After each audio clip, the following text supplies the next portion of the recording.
Hello, North Shore Nights. My name is Miss Davis, and I'm going to be reading you Chapter 2, The Council with the Munchkins.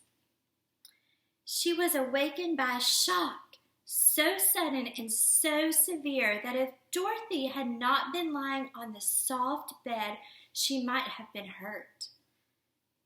As it was, the jar made her catch her breath and wonder what happened. Dorothy sat up and noticed that the house was not moving. Nor was it dark, for the bright sunshine came in at the window, flooding the little room.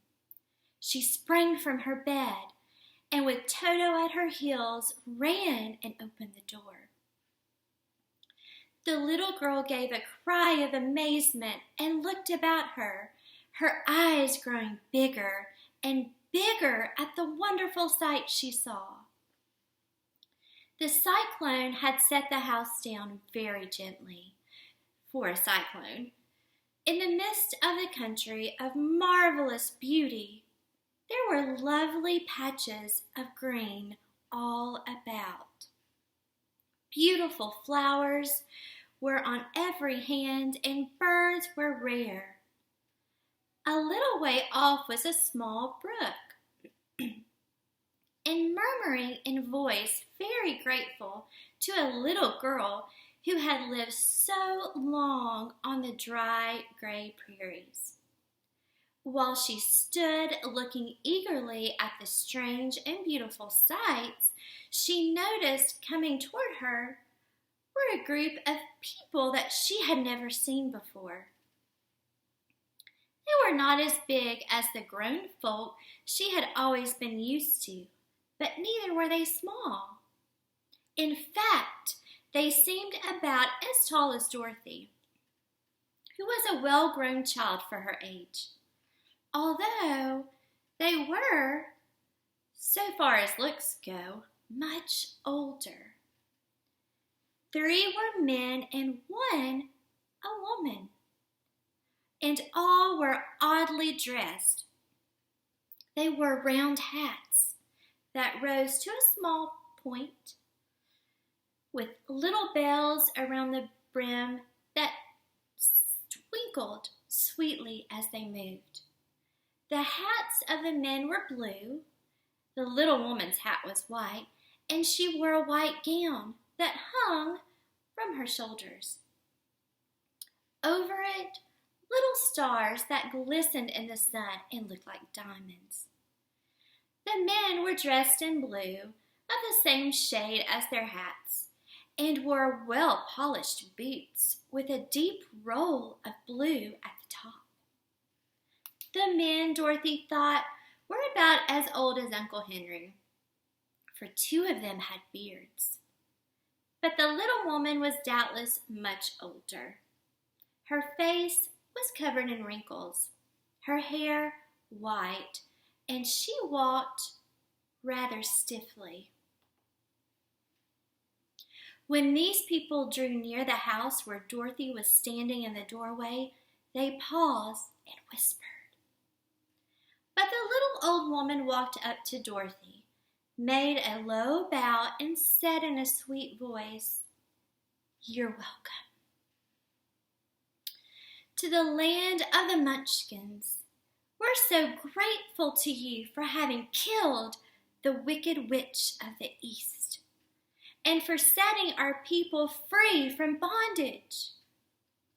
Dorothy listened to this speech with wonder. What could the little woman possibly mean by killing her sorceress and saying she had killed the Wicked Witch of the East?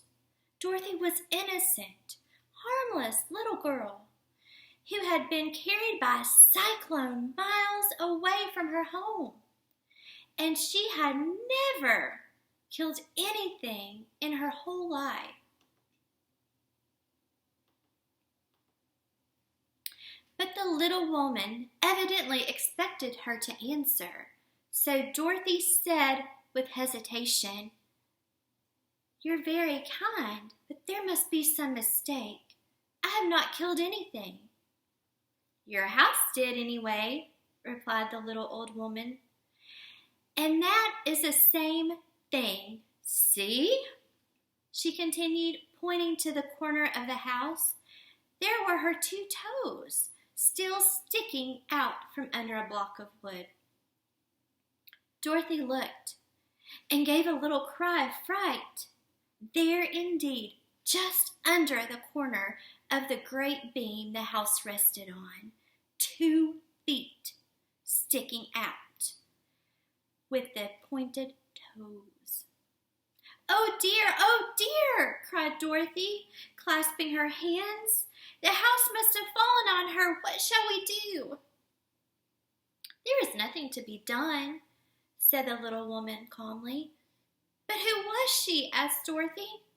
"She was the Wicked Witch of the East, as I said," answered the little woman. "She has held all the Munchkins in bondage for many years, making them slave through night and day. Now they are all set free, and we're so grateful." "Who are the Munchkins?" inquired Dorothy. "They are the people who lived in this land of the East, where the Wicked Witch ruled." "Are you a Munchkin?" asked Dorothy. "No, but I am their friend of the North. When they saw the Witch of the East was dead, the Munchkins sent a swift messenger to me, and I came at once. I am the Witch of the North." "Oh, gracious!" cried Dorothy. "A real witch?" "Yes, indeed," answered the little woman. "But I am a good witch, and the people love me. I am not as powerful as the Wicked Witch who ruled here, or I should have set the people free myself.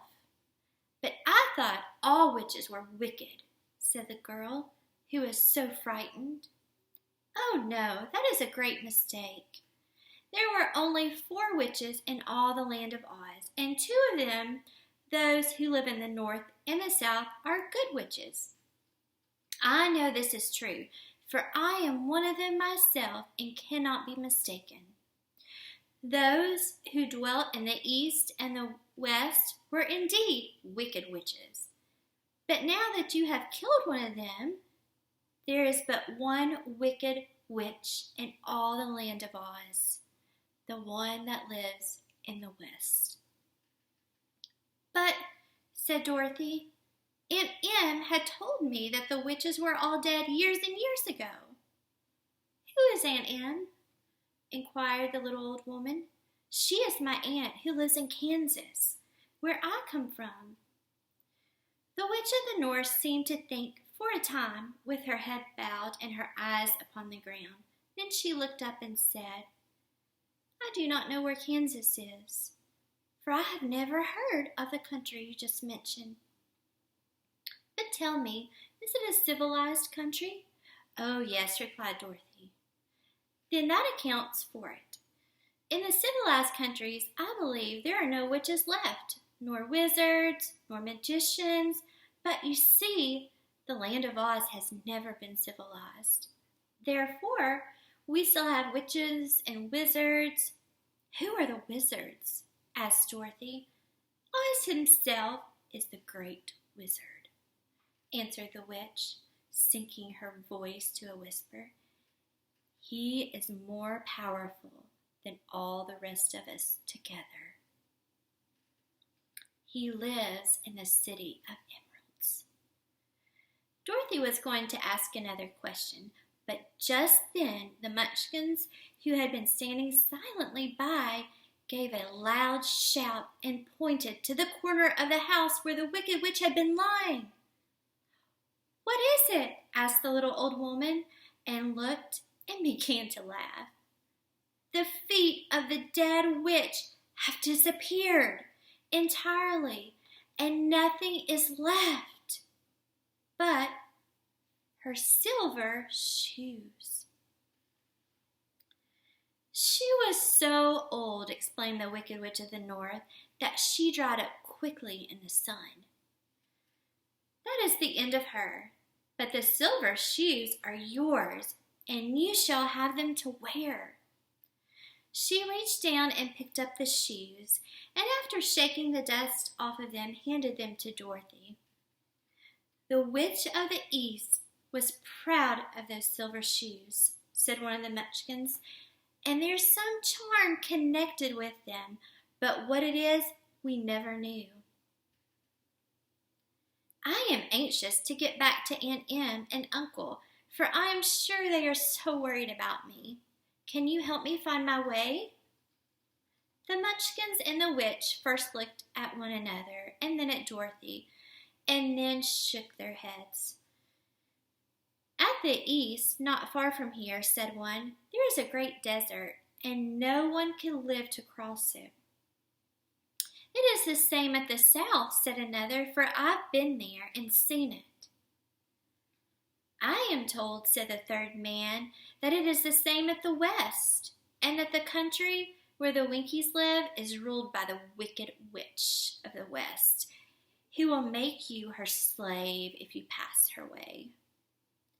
"The north is my home," said the old lady, "and it's on the edge. It's the same great desert that surrounds this land of Oz. I'm afraid, my dear, you're going to have to live with us." Dorothy began to sob at this, for she felt lonely among all these strange people. Her tears seemed to grieve the kind-hearted Munchkins, for they immediately took out their handkerchiefs and began to cry also. As for the little old woman, she took off her cap, balanced the point at the end of her nose, while she counted 1, 2, 3.